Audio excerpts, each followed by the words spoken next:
every one of you.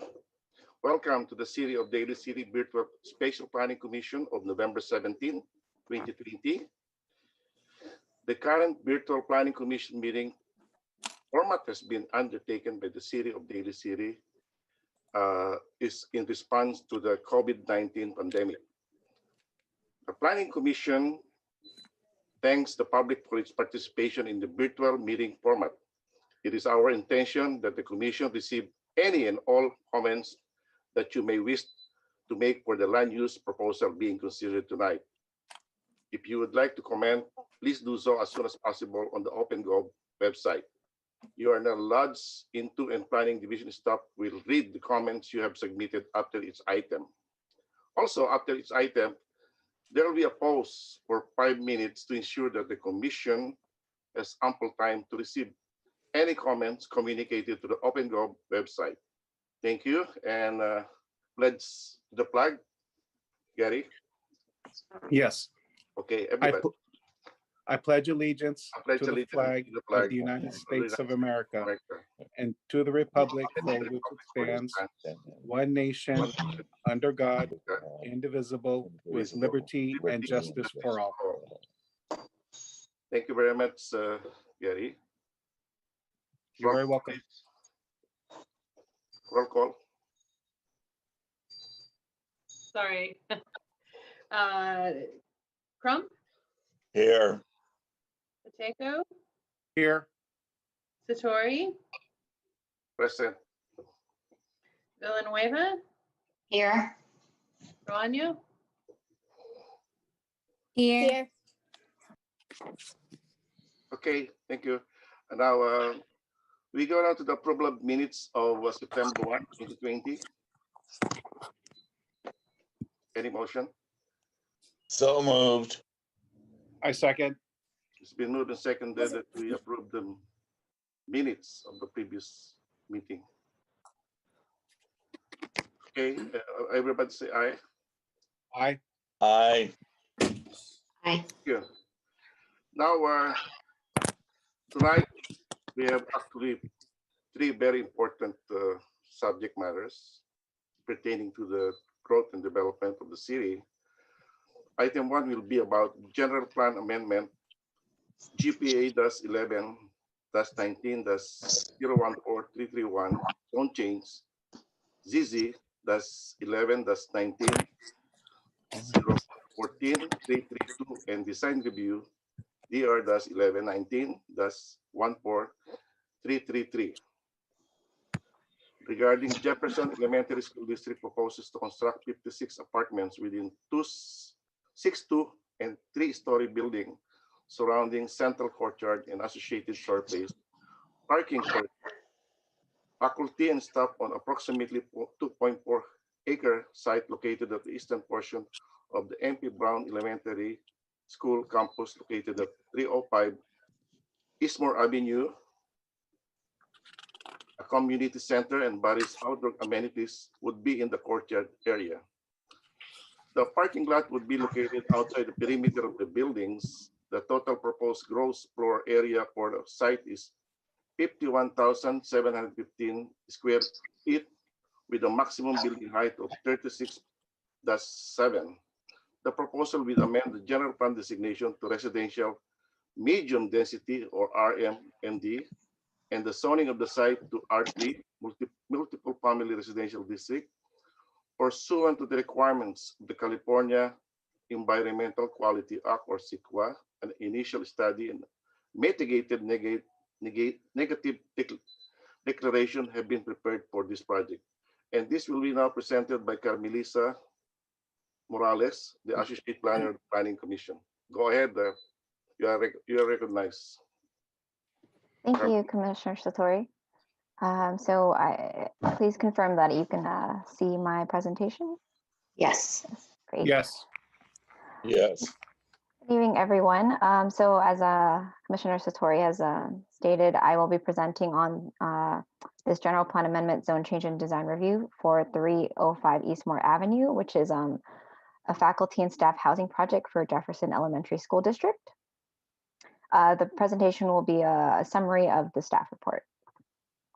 So this shows the site location. It is directly adjacent to the MP Brown Elementary School, just east of it. It's within the same campus. It's bounded by Pierce Street, Eastmore Avenue, and then some commercial residential uses on the east.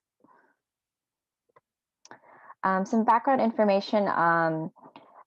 As I'm sure many of you know, the Bay Area is facing a housing crisis, and due to the critical shortage of affordable rental housing, it's become increasingly difficult to attract and retain high quality teachers and staff.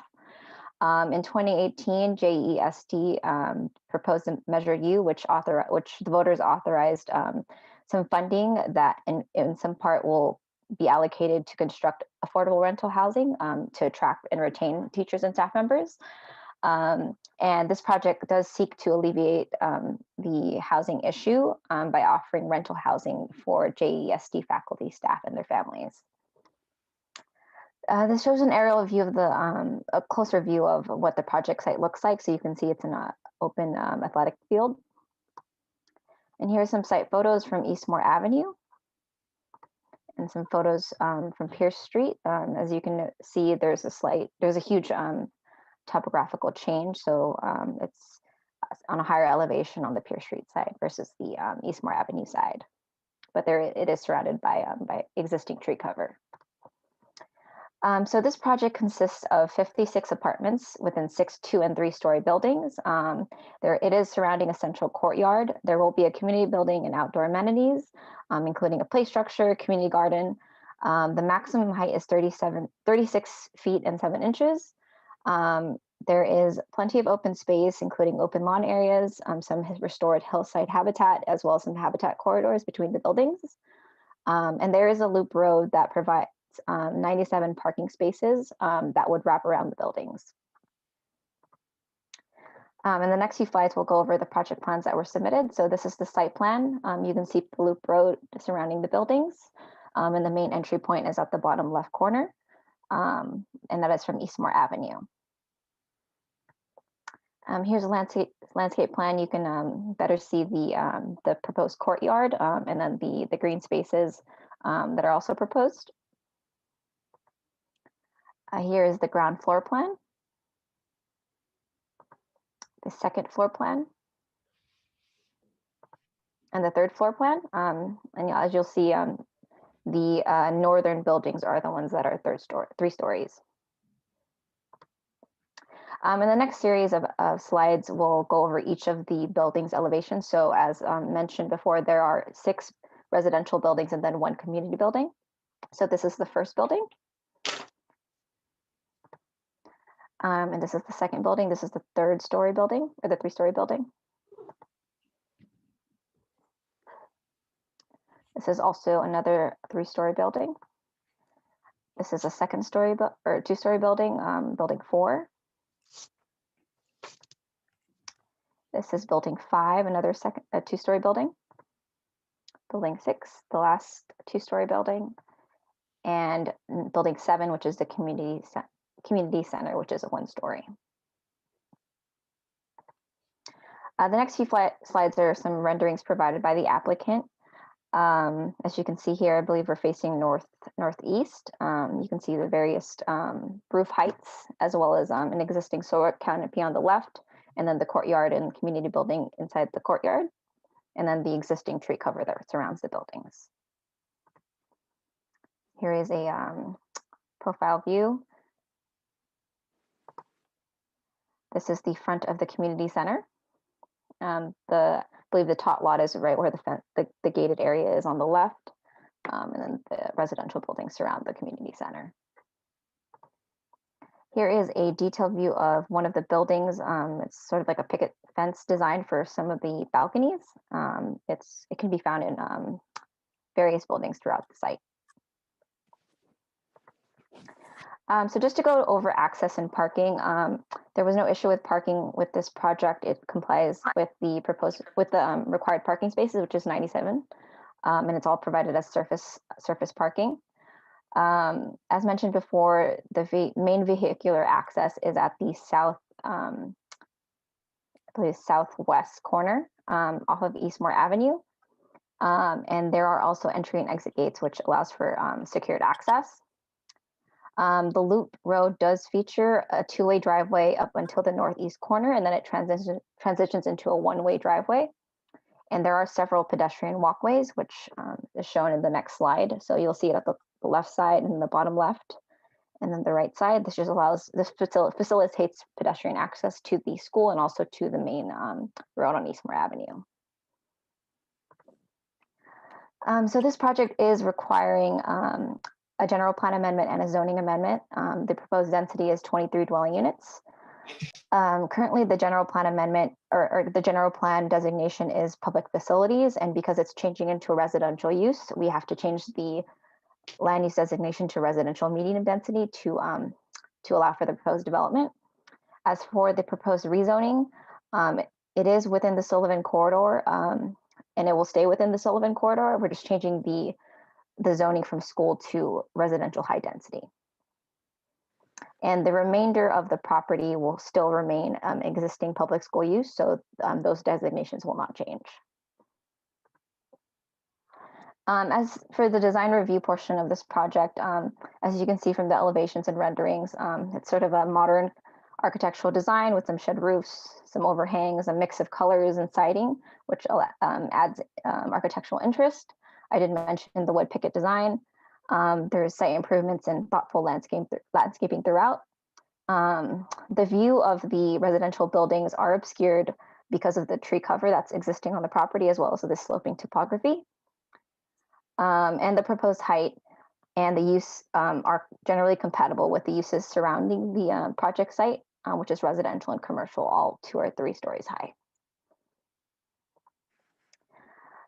The applicant was required to submit an affordable housing plan that was approved by the city. They are required to provide 10% of all rental units be affordable to low-income households and priced at 70% of the AMI for San Mateo County. JESD is proposing 6 affordable units. However, JESD is also targeting the remainder of the units to be priced at 28% below market rate, although not required. That is their goal. This project, due to its location within Airport Influence Area B in the Airport Land Use Compatibility Plan for San Francisco International Airport, it was required to go before the Airport Land Use Committee and CCAG board. And on October 15th, it did, and it was determined that it was consistent with the ALUCP policies. As for the environmental assessment, this project did go through an initial study, which was prepared by our environmental consultant. And it was determined that a mitigated negative declaration is the appropriate level of environmental review.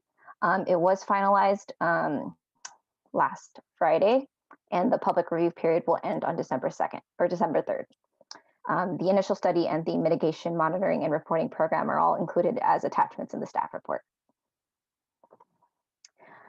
So there's a lot of text here, but the engineering and the applicant did go through a few of their conditions of approval and made some slight changes. So it just affects some of the language and the requirements.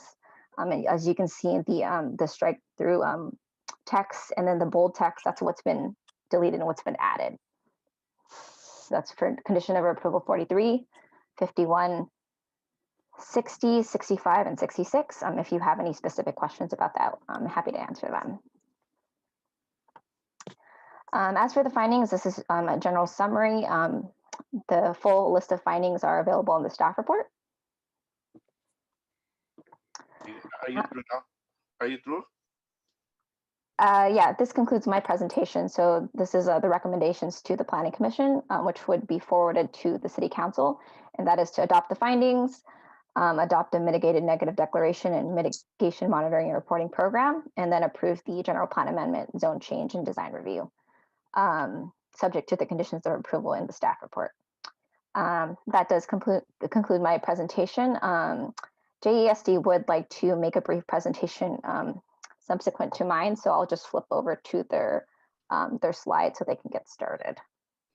Thank you very much, Ms. Morales. You're welcome. We are going to open this for public hearing.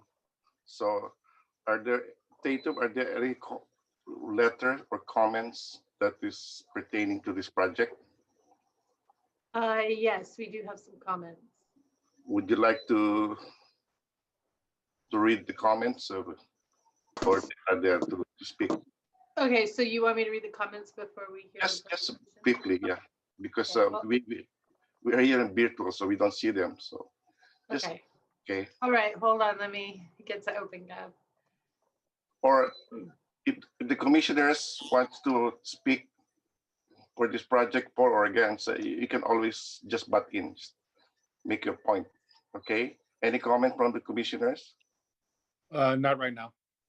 Excuse me, Commissioner Satori. Would you Yes. like the JSD to make their presentation now or after public comment? Oh, okay. If you want, we can do that. We can do that. Okay, If they can make a presentation. Okay. You great. can do that. Okay. Are they ready? Yes, Bernie, are you ready? Okay. Go ahead. It looks like you might be on mute. Okay, can you hear me now? Yes. Yes. Yeah, we can hear you. Perfect, thank you. Thank you, Ms. Morales, for your introduction. So my name is Bernardo Vidalis. I'm the superintendent of the Jefferson Elementary School District, different from the Jefferson Union High School District. And I All want right, to thank okay. Go I ahead. want to thank the members of the City of Daly City Planning Commission and the Daly City staff for this opportunity to present to you tonight and introduce to you a very exciting project that we've been working on for the last 3 years. Can you advance the slide, please? Thank you. So the Jefferson Elementary School District, with the support of the Daly City today, has an opportunity to build a 56-unit faculty and staff workforce housing for employees of the Jefferson Elementary School District. This would be the first project of its kind in San Mateo County and perhaps the Bay Area or California for a kindergarten through 8th grade school district. You've recently approved the Jefferson Union High School District, which is for a high school district, but this would be for our kindergarten through 8th grade school district. It would be the second project for a public school district in San Mateo County and would bookend the Jefferson Union High School District's project very nicely, which is located at the other end of St. Francis Boulevard. Both projects, as you know and have heard, they're integral in supporting our goal to attract and retain highly qualified staff to serve the students in Daly City amid the high cost of living in the area. We anticipate approximately 56 to 70 employees in these units that are arranged in 6 buildings that surround the central courtyard, equipped with a community room and a tot spot play area. As the development is right next to a school site, families with older children can use the school playground when not in use by the school and students. May you advance the slide, please?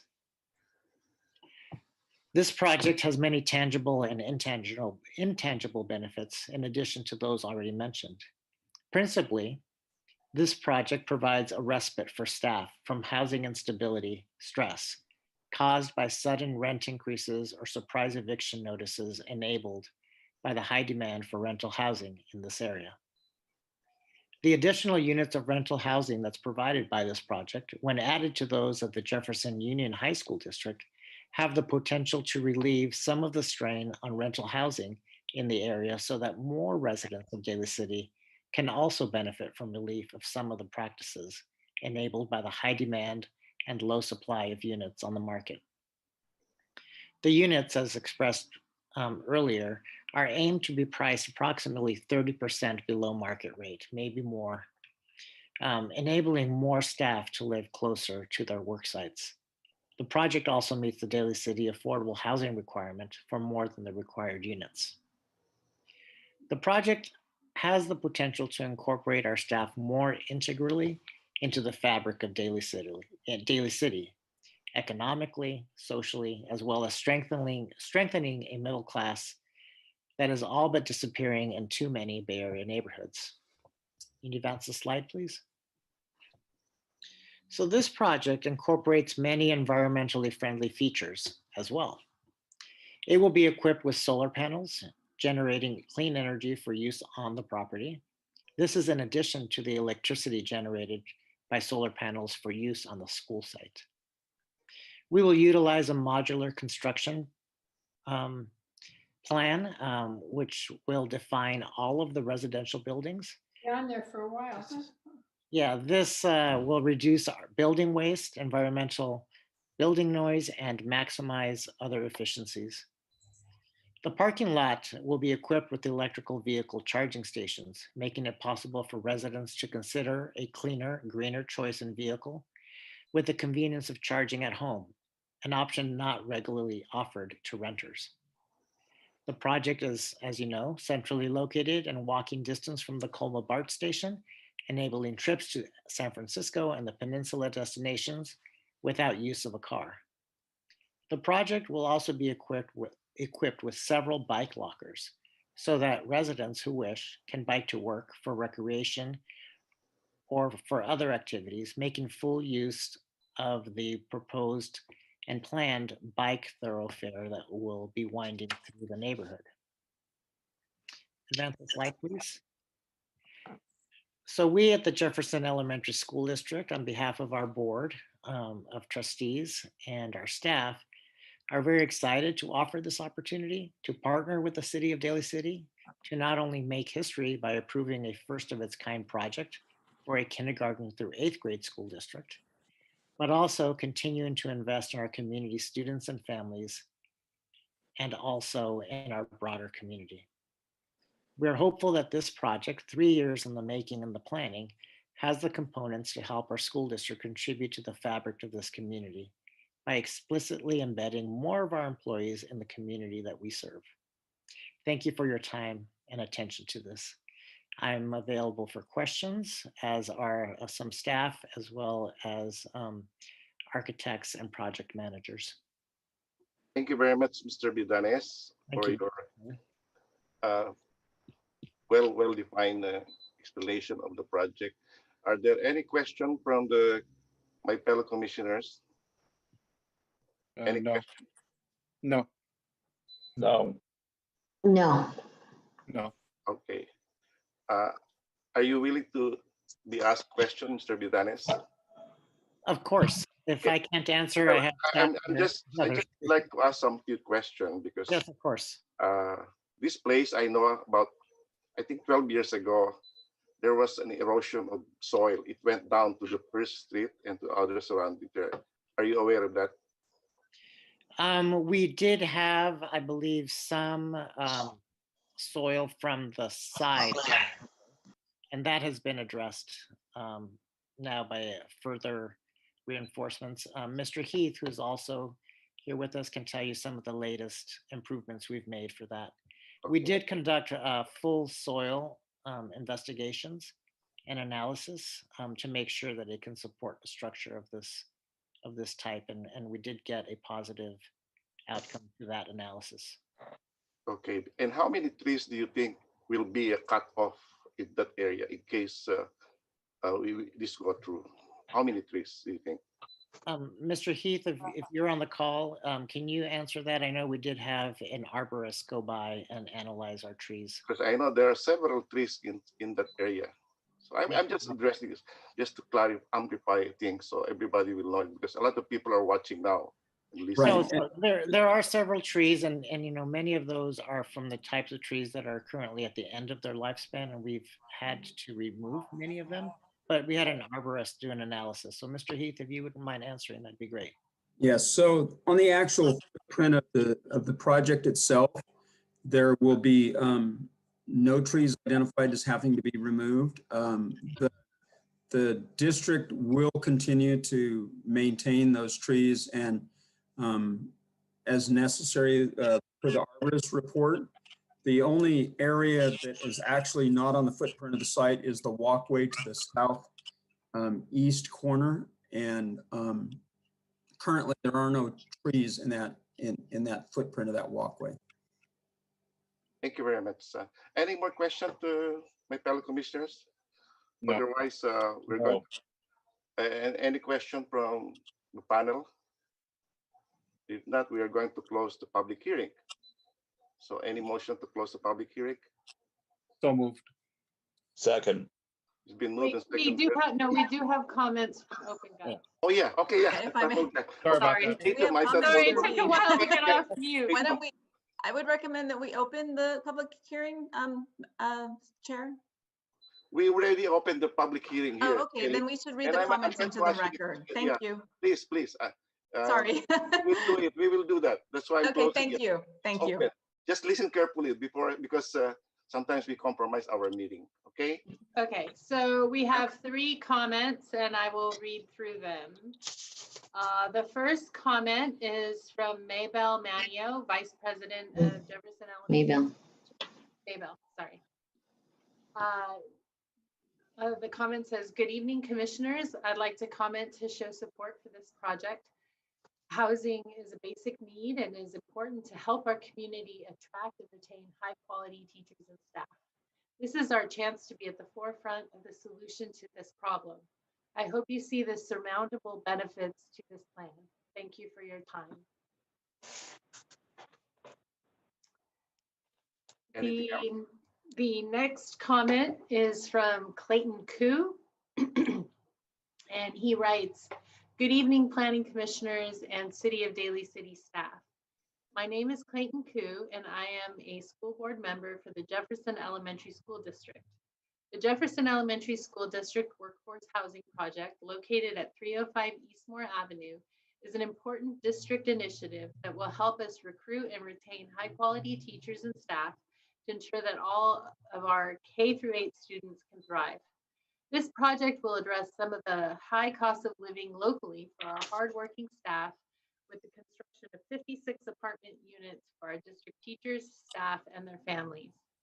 Residents of this project will be able to enjoy open space, a community center, and be within minutes of all our school sites. I ask that the Planning Commission tonight adopt the city staff findings, recommend that the City Council adopt the mitigated negative declaration and mitigation monitoring and reporting program, and approve the general plan amendment as presented. Thank you, and I appreciate your consideration of this project." And then our final comment is from Sean Black, and he writes, I read through all of the documentation as best I could, and I must say that I'm pretty excited about what I see. I do have a couple questions though. First, I didn't see any mention of solar being added to the buildings. Has this been considered at all? I will admit that I'm a huge proponent of solar on all new construction and any re-roofing, and would like to see this taken into account. Second, given that land on the peninsula is at a premium and that the city has a golden opportunity here, have taller structures been considered? Instead of 3-story buildings, why not make better use of the space and build higher 4 or 5 stories? Third, the reason for the proposal is that teachers and staff employed by the district have trouble finding affordable housing.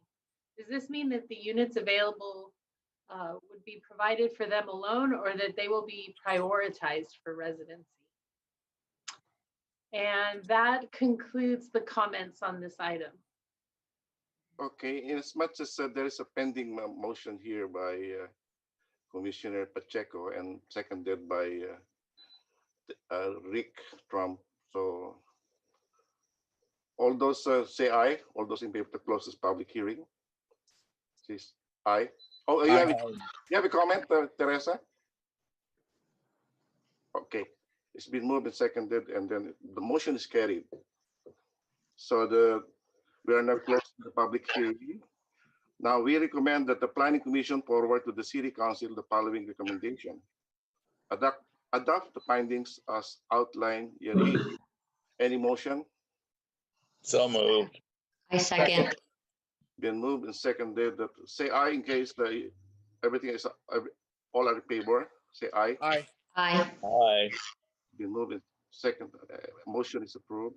Recommend that the City Council adopt the mitigated negative declaration and mitigation monitoring and reporting program prepared for the project.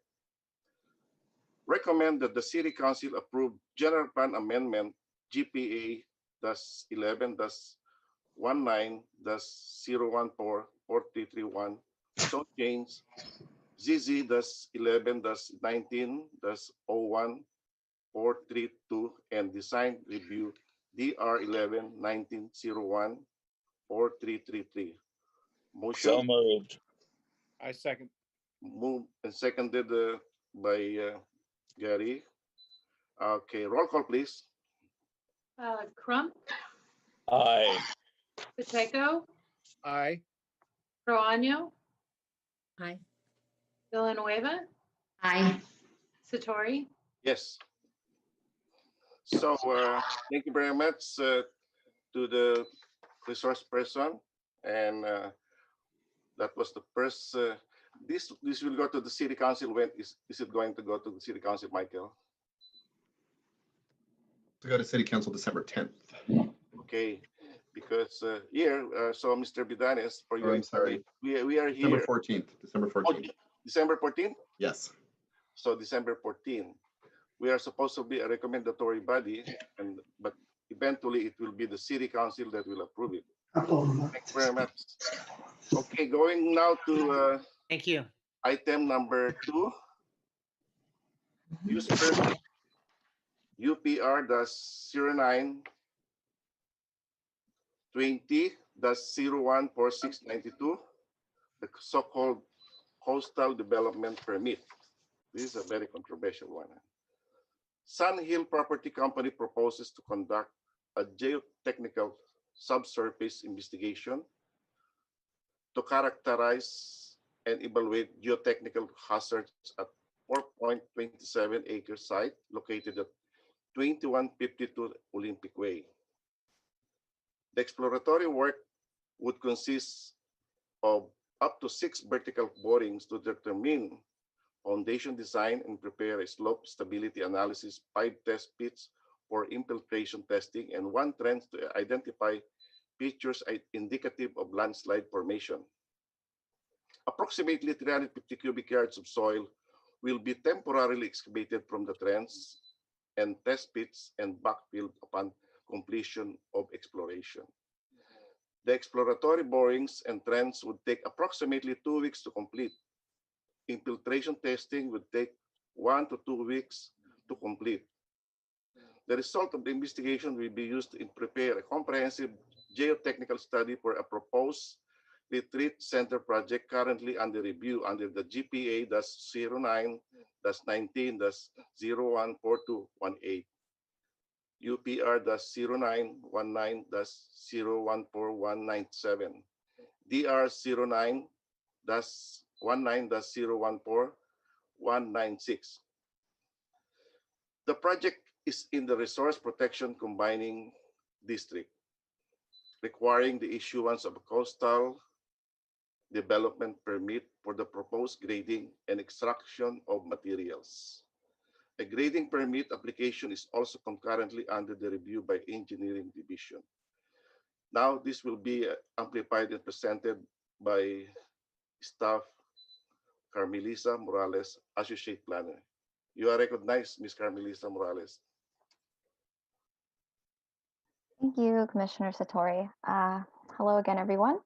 I will be presenting on this use permit, which will be located at 2152 Olympic Way, and it is for a geotechnical subsurface investigation.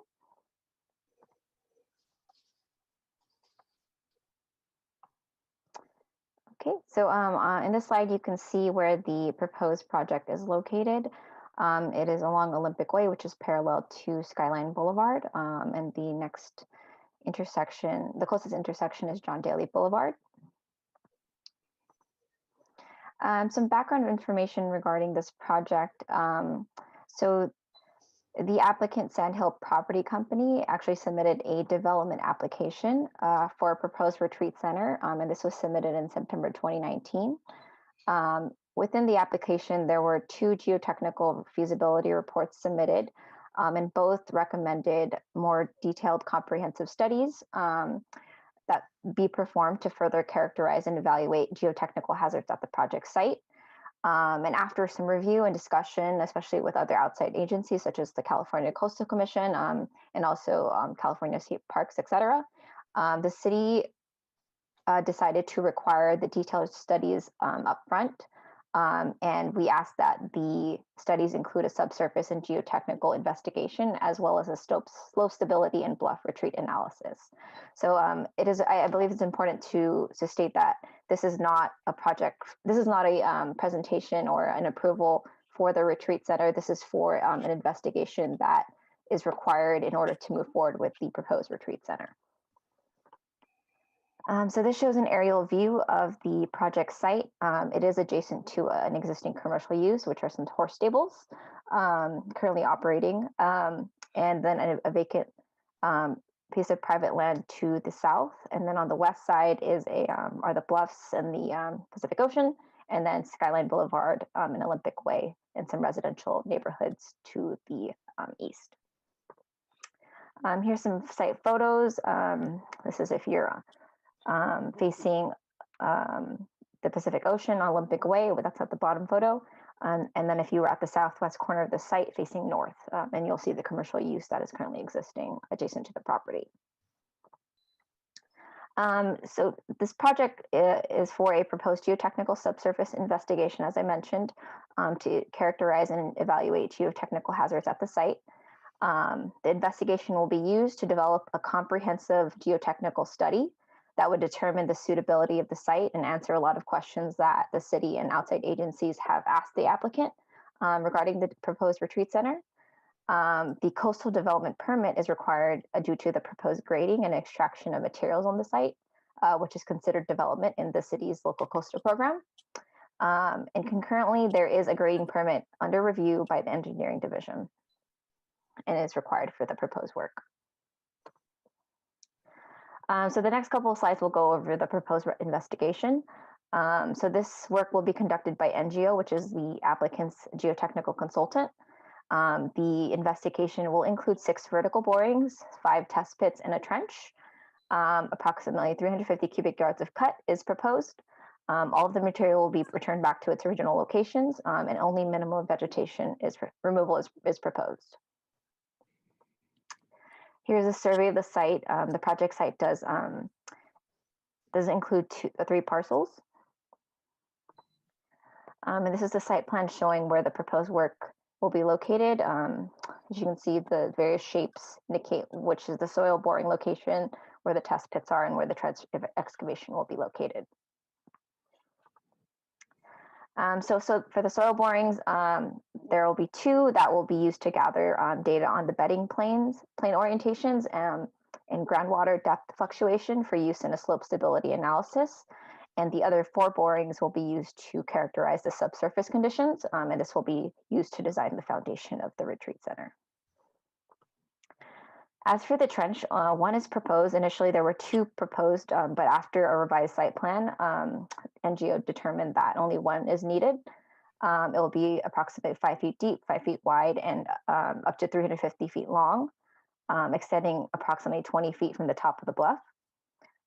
This investigation will be used to identify how cracking frequency changes near the bluff, as well as identify tension cracks, which are indicative of landslide formation.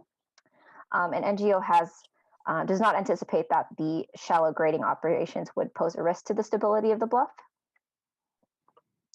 Lastly, there are 5 test pits proposed, or at least I think it's 6, that will be approximately 5 feet wide, 5 feet long, and 5 feet deep, and this will be used for infiltration testing. So this project does require a coastal development permit.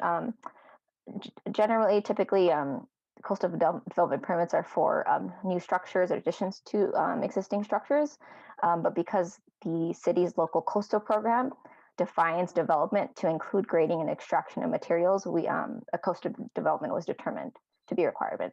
A coastal development permit was determined to be required. I do also want to mention that the project is zoned C1RP, which indicates the project is located within the coastal zone, thus requiring the CDP.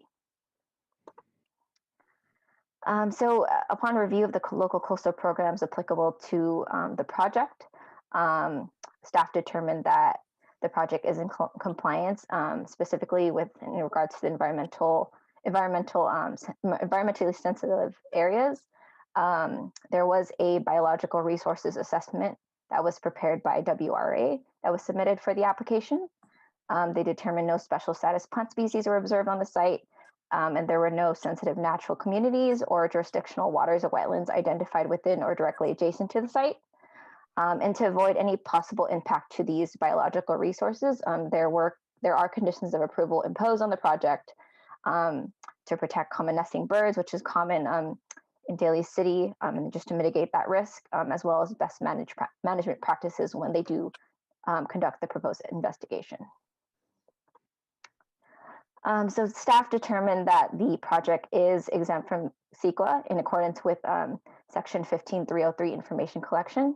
There is data collection involved, which would not result in a serious or major disturbance to environmental resource. And this information can be used for a study, which would lead to a public agency action that has not yet been approved yet. So this is a summary of the findings that are listed in the staff report.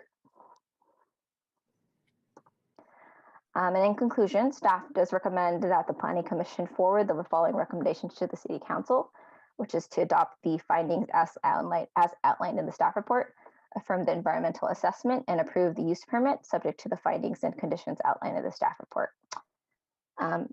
The applicant's team are all in attendance at tonight's meeting and are happy to answer any questions, any technical questions that the commissioners might have, but they do have a presentation that they'd like to briefly go over, and I'll switch over to their slides right now. Thank you. Thank you very much, Ms. Morales.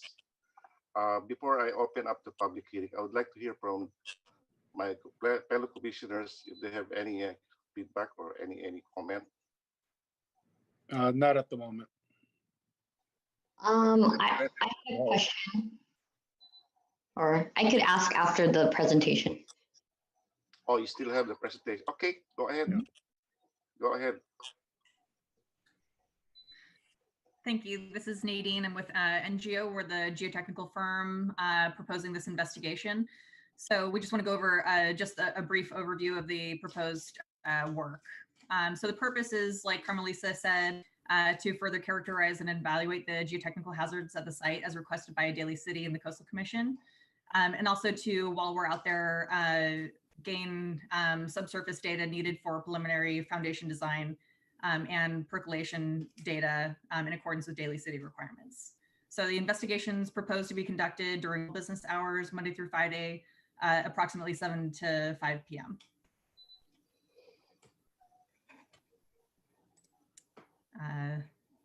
Next slide. So soil borings, we have 1 to 250 feet, which will take the longest amount of time, 1 to 100 feet, 4 to between 10 and 50 feet. And these are all permitted borings through City of Daly City. So there will all be backfilled with grout upon completion.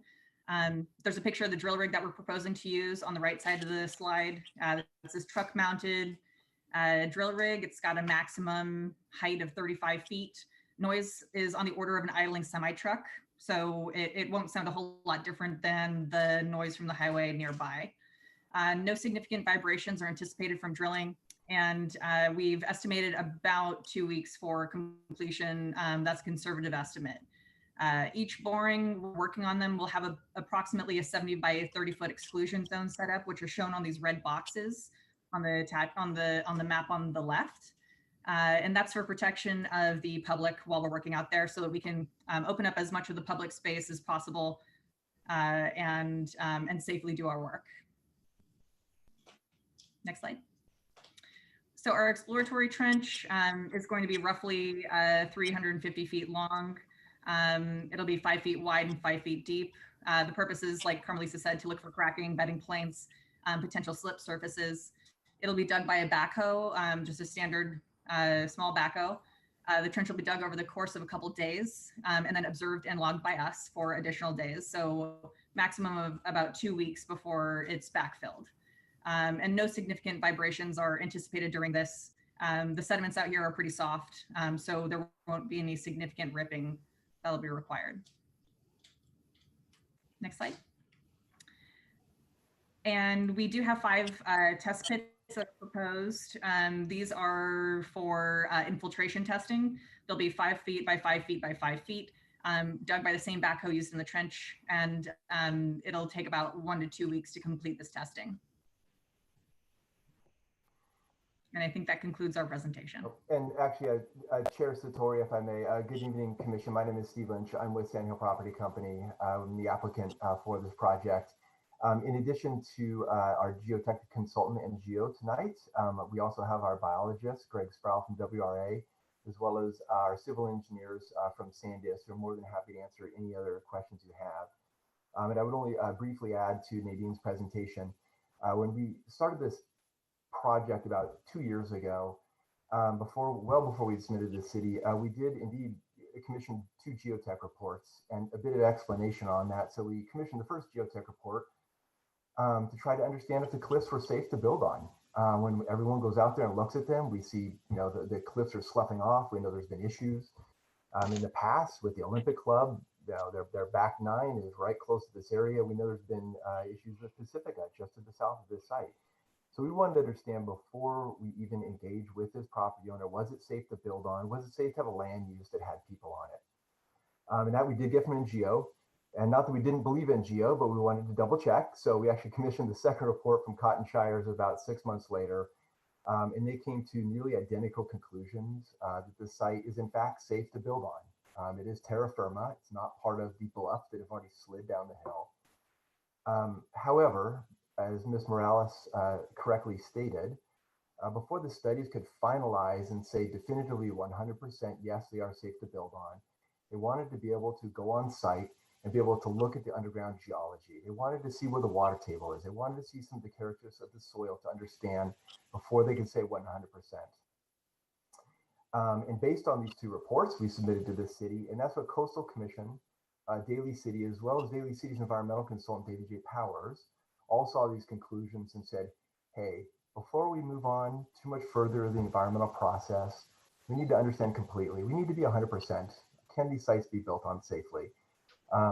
So that's why we're in front of you tonight with a grading permit as part of the environmental process. So with that said, be happy to answer any questions or comments you may have. Anything else you can add on, Ms. Morales? Anything else would you like to add on that, Ms. Morales? I have no other comments at this time, but I'm happy to answer any questions. Or comments from the any comments from the commissioners? Yes, I had a question. Go ahead, Melba. So are the borings and the test pits occurring at the same time? So it's a total of 2 weeks of investigation, or is it a total of 4 weeks? Some of the activities may overlap. It may not be a clean 2 weeks, but we will be able, and we will make every effort to double up work to minimize the time on. Okay. And as I was going through some of the public comments, then I think there was a concern with the horses and the business next door and how they're going to still operate while you're doing the testing. Have you reached out to them and worked with them to see how you could compromise a safe path for the horses while you do the investigation? So we have initially when we first were working with the Coastal Commission, the big issue is the long 300-foot test pit, the 5x5 pit that they need to look at the strata of the earth within there. And originally we had that immediately adjacent to the stables. It's sort of the logical spot. It's where there's the trucks have been going in there. It's easier to get the equipment in there. But based on the ability for the horses to be able to access to the coast, as well as the public, as well as the dog walkers, of which every day I've been out to that site, by the way, I've seen dog walkers walking down that trail. We moved the test pit as far south away from the stables as we could. That will minimize dust, dirt, noise. So when you look at one of the slides that we had, I think it was the 3rd slide from actually in staff report as well, you can see we're as far south as we can get that test pit. And we've also minimized some of the fencing around the boring areas, so that way the horses sort of won't be, intruding upon those. I wish I could sit here in front of you and tell you that we're going to open this up one day and it'll be closed the next and it's gone. but it's not. It's a pretty detailed nature of work. It's a very expensive study. It's a critical study, and it's going to take a little bit of time. So unfortunately, we need about 2 weeks to do this. With that said, there's actually the adjacent property owners are actually on the call tonight if you have any specific questions for them. Thank you. Anything else? Okay, I just want to follow up on Commissioner Velba's question there concerning the horses. Okay, will the noise of the drilling, will that stress the animals out?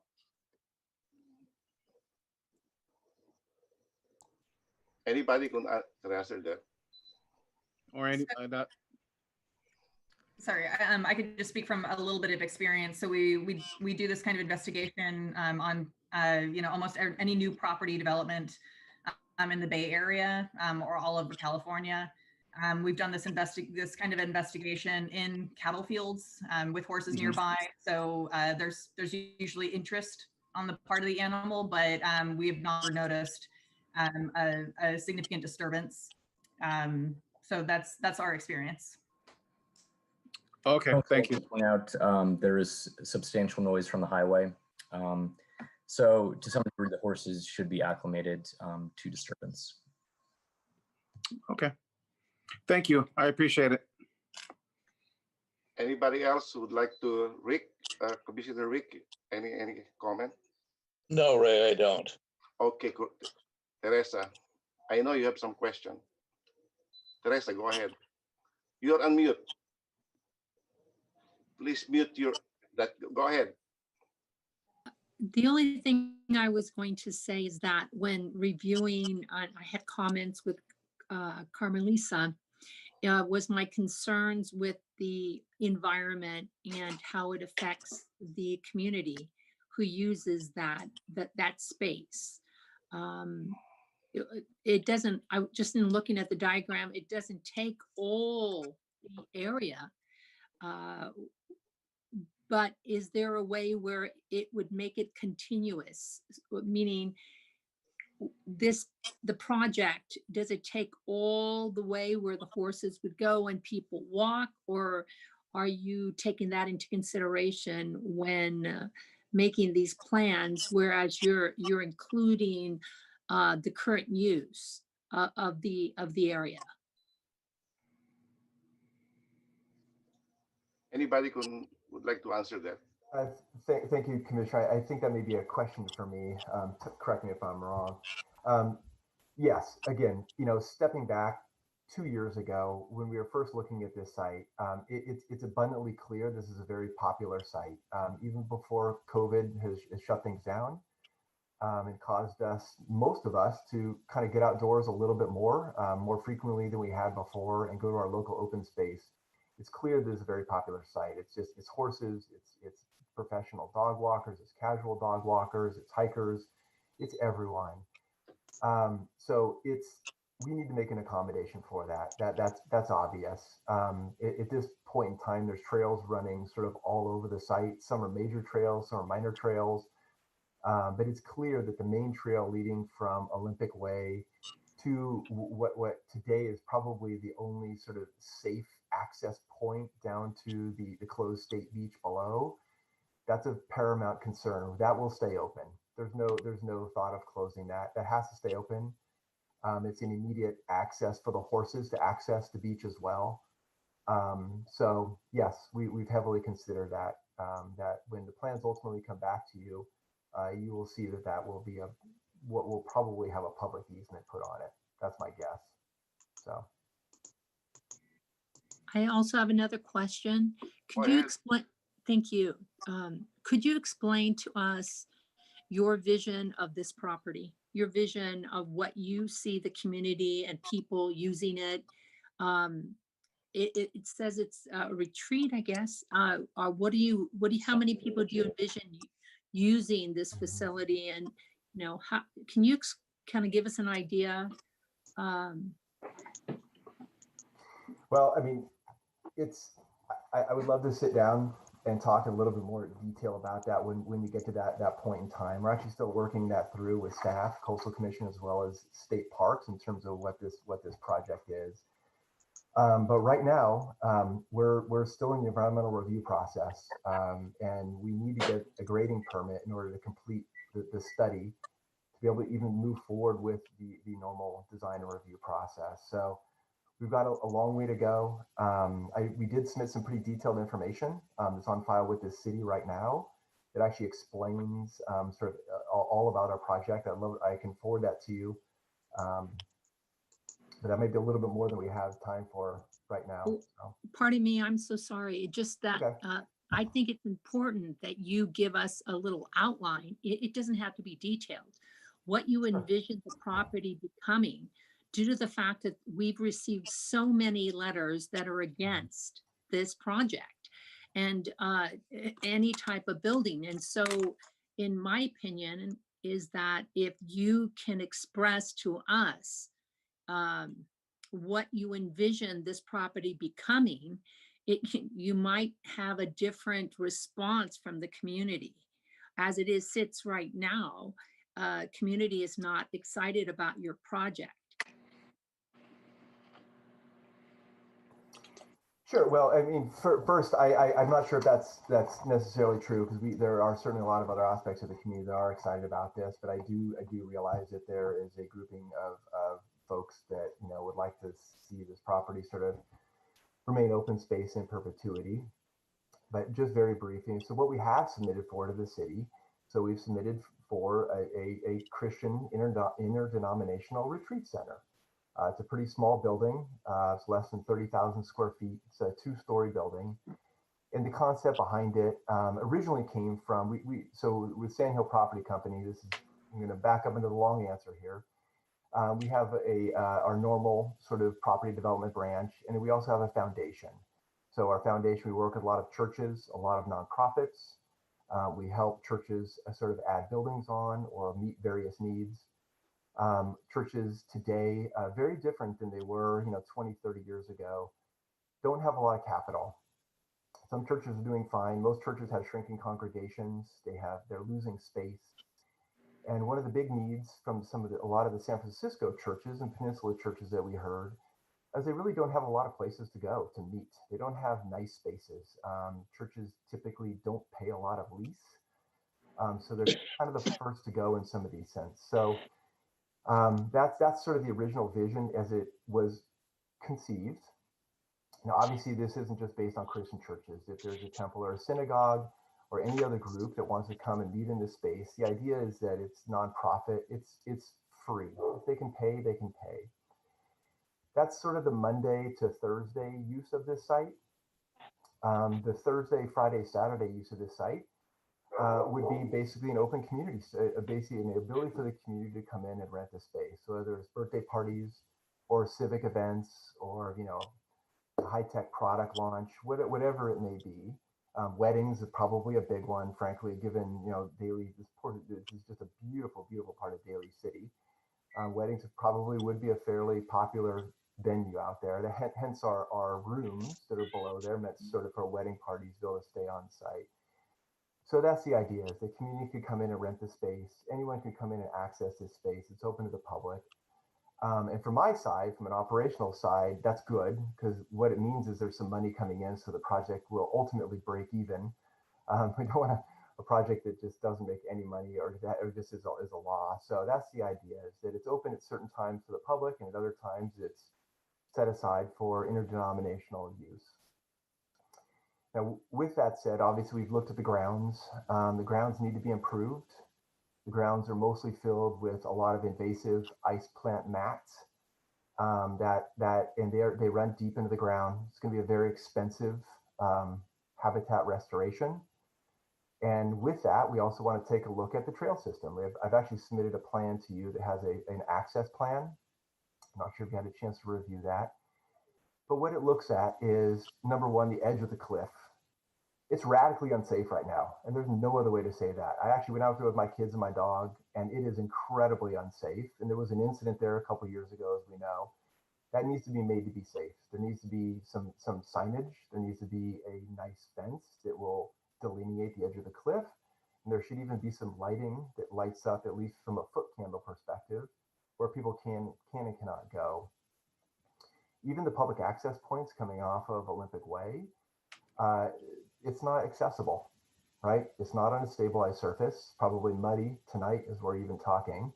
That needs to be improved. There needs to be some light, there needs to be some signage. So even from a public perspective, we're seeing a lot of opportunities to clean the site up. Today, there's folks that are going out there that probably shouldn't be out there. There's a lot of garbage on site as well. So yeah, our site is to enhance it. We love the fact that the stables are next door, by the way, because a lot of our groups that do come in would absolutely probably love to take advantage of having the stables and the horses next door. It's pretty exciting. So sorry, that's the long answer to your question. I hope that's okay. Any more question or any more statement coming from you, fellow commissioners? No. No. No, I have not yet opened the public hearing. I would like to talk about this. I know this place, Mar Vista Stable, because about 25 years ago, I know my daughter went there for some recreation. And most of the letters I got here, about 5 letters, they're concerned about the closure. The way I look at it, it will not be closed. Besides, I remember about 18 years ago, during the time, I think, of Terry Sedic and Rich, there was a proposal to build a hotel there. But the point is, the soil is too soft. At the same time, the wind is very, I would say, very high at any given time there, especially during rainy season. And that is why it didn't push through the hotel. And at the same time, because of the opposition of some people there. And I don't understand why these people are against, because Daly City has own vision, just like Tatum and Michael have the vision to improve this.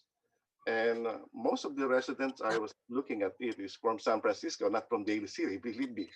So we are doing this to develop Daly City, not for the sake of the horses, believe me. And that is why if we try to make an assessment analysis or any geotechnical study of this, it is for the benefit of the Daly City.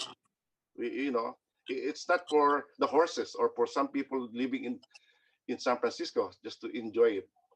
We have enjoyed that Mars Vista stable, but the point is, let's give the Daly City a chance to develop itself, especially from those residents of San Francisco. Okay. Now I'm going to open the public hearing. Yes, sir. Those who would like to speak, you can speak now. Mr. Dave Mario, you are recognized. You're recognized, sir. You're muted. Please. Mr. Dave Mario. You're muted, sir. Okay, I'm unmuted now. No, I can hear you. Okay, go ahead. Thank you. So I've been involved with the stables for the last 42 years.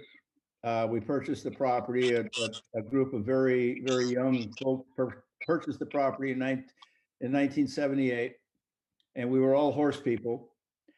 At that point in time, the property, for those folks of you who have been around for a while, had a large riding ring academy with it, which unfortunately burned down when kids got into the hayloft. So we have a facility there that we have been working with the Landry family, first Woody Landry, who we're very close to, and now Zach Landry. And I was just up at the property the other day talking with Zach, and I had the same concerns that Zach did concerning, for example, the trenching, which after Steve and his team has moved that back to the other side of the property, we don't have any problem with the access to the trail down to the bottom of the bluff. And Zach Landry agrees totally with me. In fact, I was on the phone with him today at about 3 o'clock again. And the trench was something that we needed to get moved back, and Steve has moved it back. And we no longer have any problems with the access for the horses, which is our main concern. for the relatively very few number of boarders that are at the stable right now. Of course, COVID has taken its toll on the number of boarders and the various camps, et cetera, that Zach has been so successfully put on. So that's point one, is that from the standpoint of the property owners, from the standpoint of my conversations with Zach Landry, there are no more concerns with the trenching or anything that the geotech is going to bring out.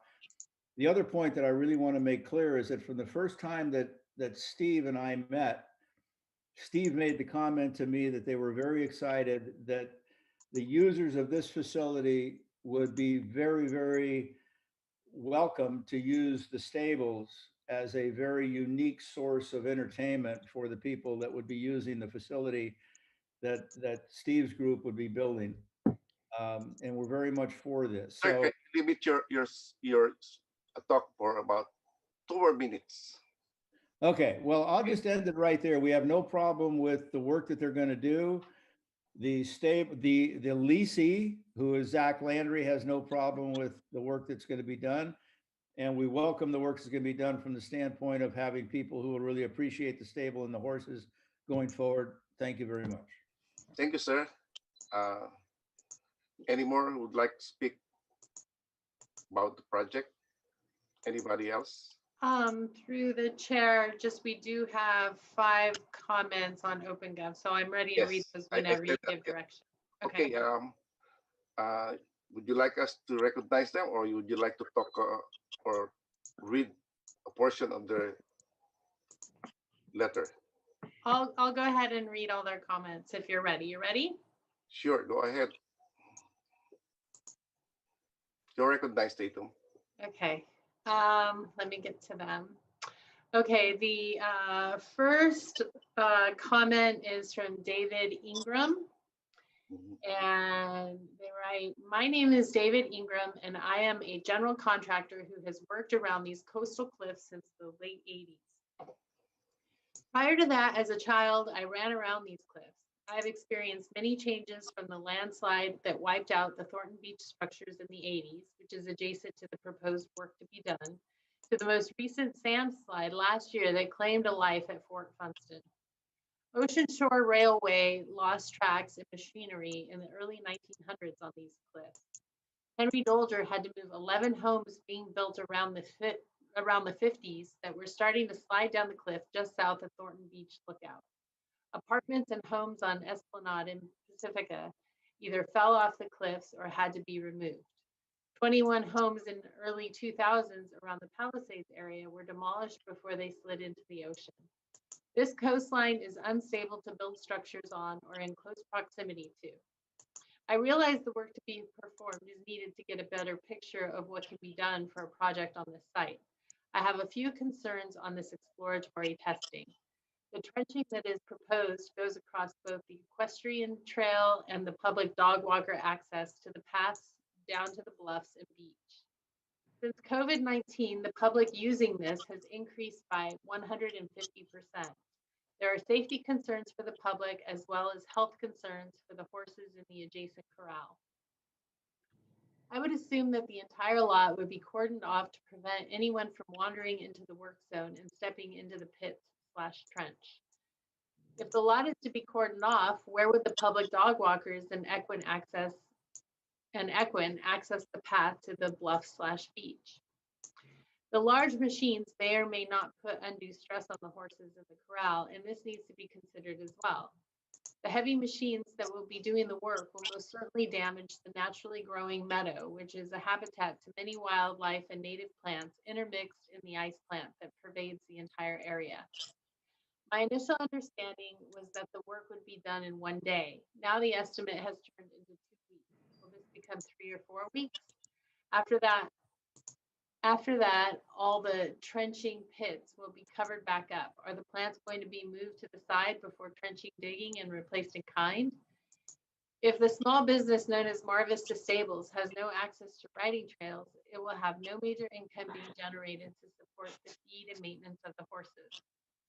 After the experience of the COVID-19 shutdown, I am uncertain if Mar Vista would survive another loss of income. Heavy machines in close proximity to the cliffs will no doubt cause some shifting of the sandy hillside. There are regular landslides and shifting of the cliffs throughout the year. I believe large machines on this lot will increase land erosion and expedite the natural occurring topographical deterioration of the land alongside the very active San Andreas fault line. I feel that the above information is important and may have been overlooked. We all would like what is best and safest for the area with the least amount of negative impact. That concludes that comment. The second comment. Point of order, Tatum. Can Yes. you just read the highlights? Just a few highlights that concern them very well. Okay. I know that for the council meetings, they're reading the full comments. I guess I would ask the city attorney if I'm allowed to summarize the comments. We can ask the lawyer here. Sorry. Yeah, Tatum, yeah, because we typically only do 2 minutes, I would limit the comments to how you feel best. Okay. To summarize them. I'm sorry. Okay. This comment I can just read. It's very short. This is from Betty Borton. This comment says, I have been in this 4.27 acre site as well as the surrounding area leading to the beach. Every winter it is clear how completely unstable this area is as one after another cliffside disappears.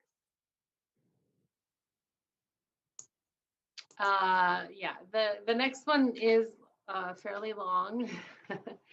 I'm just reading it for the first time. So this comment is from Annie Ellicott, and she's here on behalf of the organizing committee of Thornton Beach Bluff Preserve. She is opposing the proposed coastal development permit for the geotechnical investigation. She is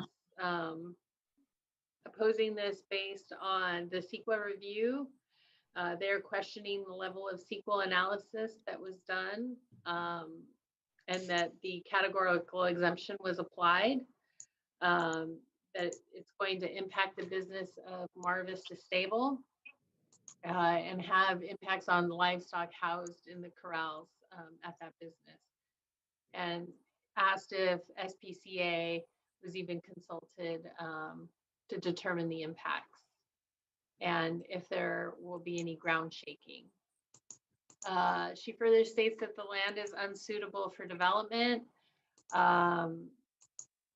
due to their steep slope, geotechnical hazard, bluff retreat and erosion, the soil composition of the sandy clay, and land instability.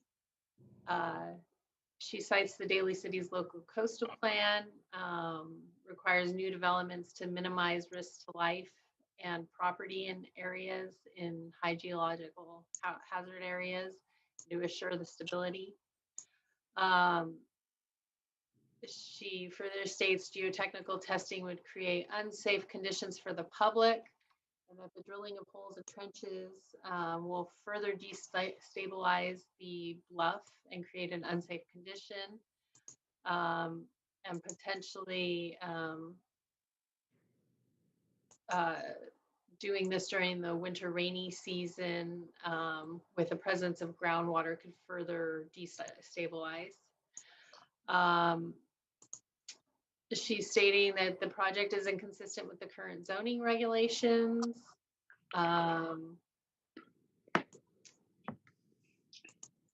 And then the testing process would block access by both the public and the city and Daly City Fire to Thornton State Beach. That the area is used by hikers, runners, fishermen, dog walkers, horseback riders, paragliders, parasailers. And there's been an increase by the public over the past 3 decades. The testing would interrupt operations of and cause loss of revenue to Mar Vista Stables. And there's concern about the location of the drill holes and trenches that are proposed. It'll cause financial harm to the business from lost access to the trail for riding and riding lessons. And as a final note, she's had the pleasure of using the area with thousands of residents. And she hopes the Planning Commission has also spent time enjoying the views, the wildlife, and the scenic trails. That it's a special place along the coast, and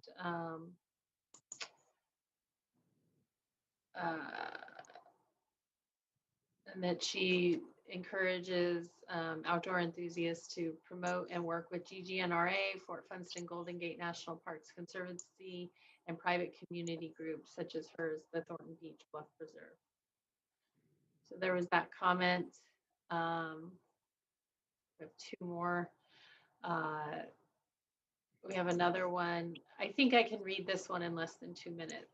So I'll just read this one. I think it's maybe a little easier. This is from Lisa Dunmeyer.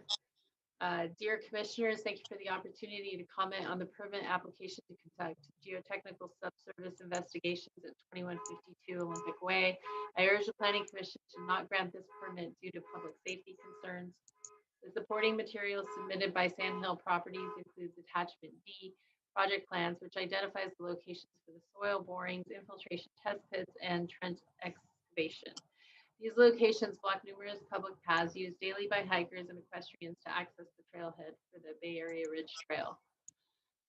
The proposed trench is 300 to 350 feet long, 5 feet deep, 5 feet wide. This leaves 20 feet at the very edge of the bluff for hikers to walk north to the trailhead, or encourages them to hike straight down the cliffs from the parking area.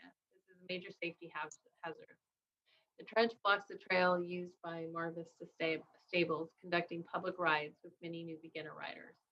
The loop traveled by horses before descending the cliff trail provide the wranglers time to evaluate the riders, the horses, and the overall group prior to descending. This is a safety protocol that will no longer be able to function given the numerous obstacles along the pathways. In addition to the trench, 5 test pits, approximately 5 feet wide, 5 feet long, 5 feet deep, are proposed for infiltration testing. Although these do not block pathways, they do propose a fall and tripping hazard. There's no clear plan showing how long it will take to install these hazards and what fall protection would be installed to alert the public. Soil borings are also proposed on and off pathways leading to the trailhead, ranging in depth from 10 to 200 feet. Not only do these add hazards to the public, but they also further destabilize the bluff. Please note page 12 of attachment C, showing the locations of active landslide areas. There are 2 slides not shown in the QTM area. These fell last winter. Erosion is constant. The soil boring will destabilize the area. Lastly, please note on page 20 of attachment B, noting the location of the proposed site directly on top of the historic fault line. This area of land is not suitable for development. Please do not grant this permit. Respectfully, Lisa Dunmeyer, and she left her phone number and email address.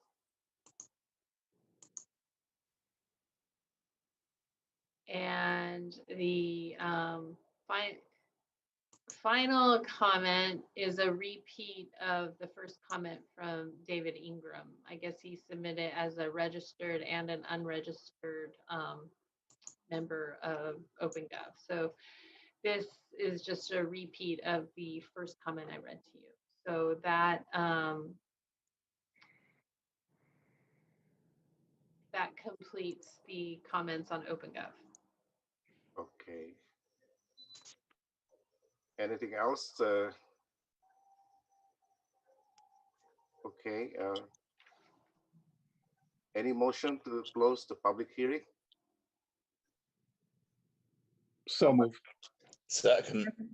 Been moved and seconded that we close now the public hearing. All those who aren't able to close this, say aye. Aye. Aye. Okay. We recommend that the Planning Commission forward to the City Council the following recommendation. Adopt the findings as outlined herein. Any motion? So moved. Second. Been moved and seconded that we adopt the findings as herein. All those in favor say aye. Aye. Aye. Okay. Recommend that the City Council affirm the environmental assessment. Any motion? So move. Second. Been moved and seconded. Those in favor say aye. Aye. Aye. Aye. Carried.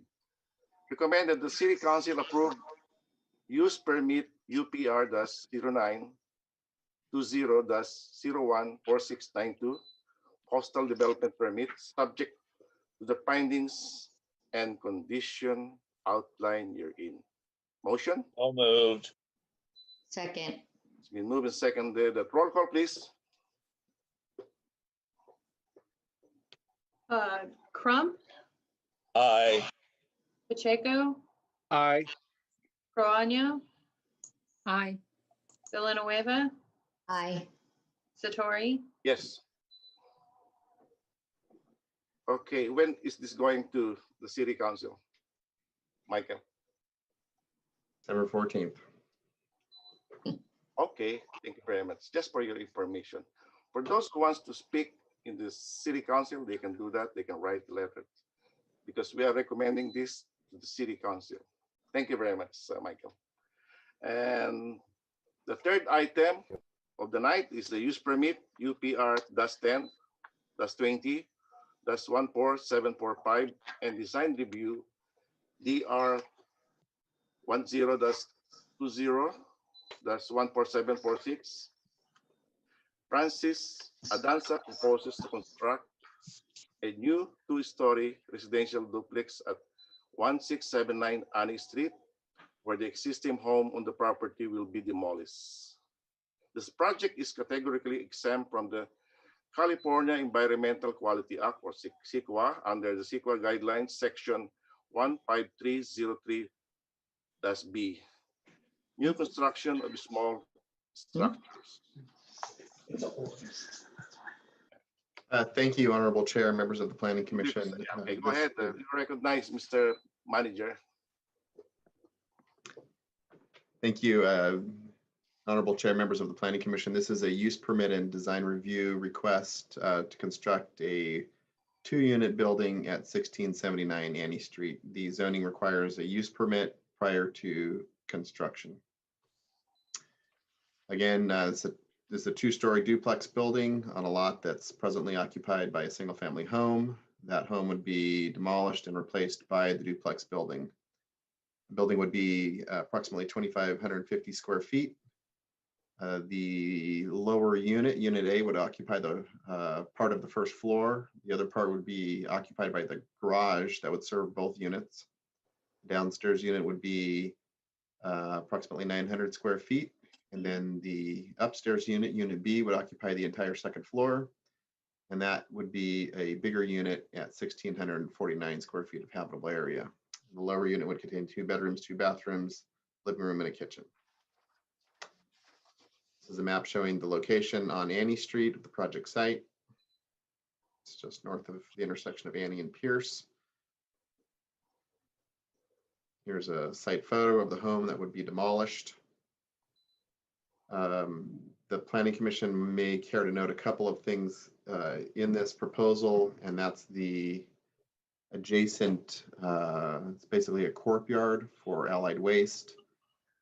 Staff has required, and the applicants actually proposed some walls, and staff's required some additional actually construction of walls instead of the regular wooden fencing on the backyard of the duplex.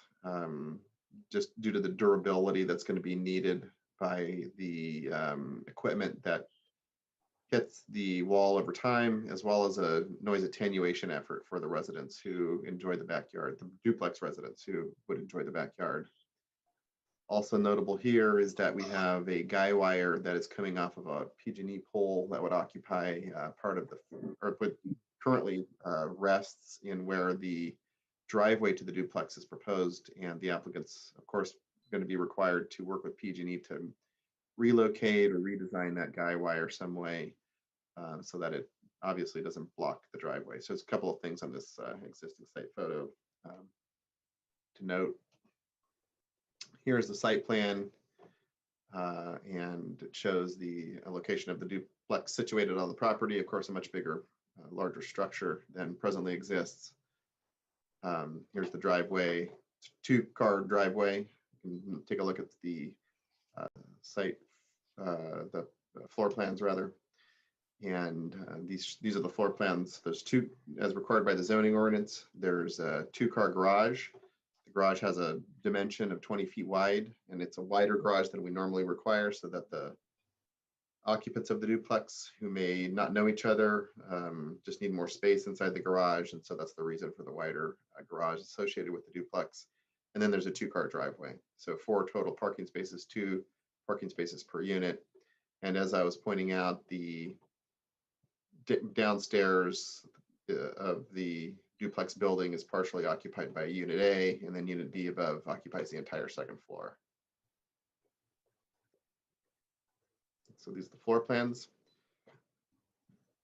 The front and rear elevations, the project architecture is contemporary, modernist sort of design, very clean lines, use of material and color to try and break up the building massing. Again, it's only a 2-story building, much like the adjacent homes that exist to the north, which is a good thing. It fits well into the mass of the buildings that exist in the neighborhood today. These are the side elevations. The top is the side that would face the Allied Waste Corporation yard, so there's no windows or anything on that side. And then the image on the bottom is the left elevation that would face the existing home to the north of the duplex site.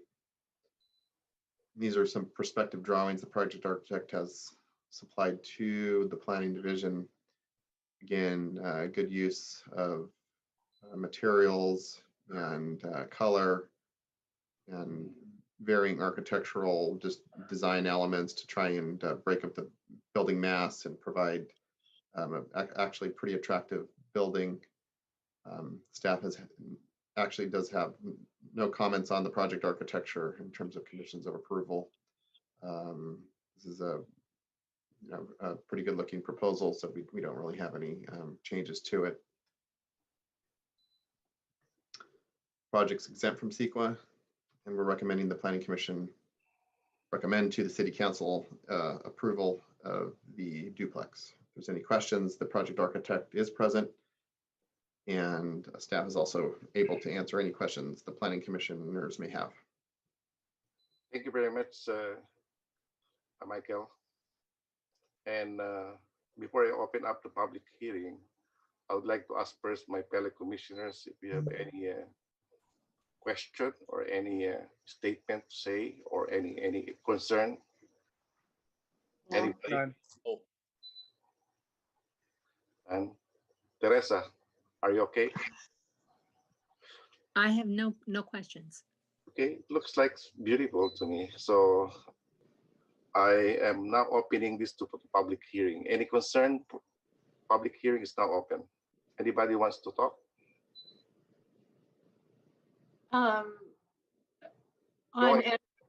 Sorry, on OpenGov, I just want to say that there are no comments from the public.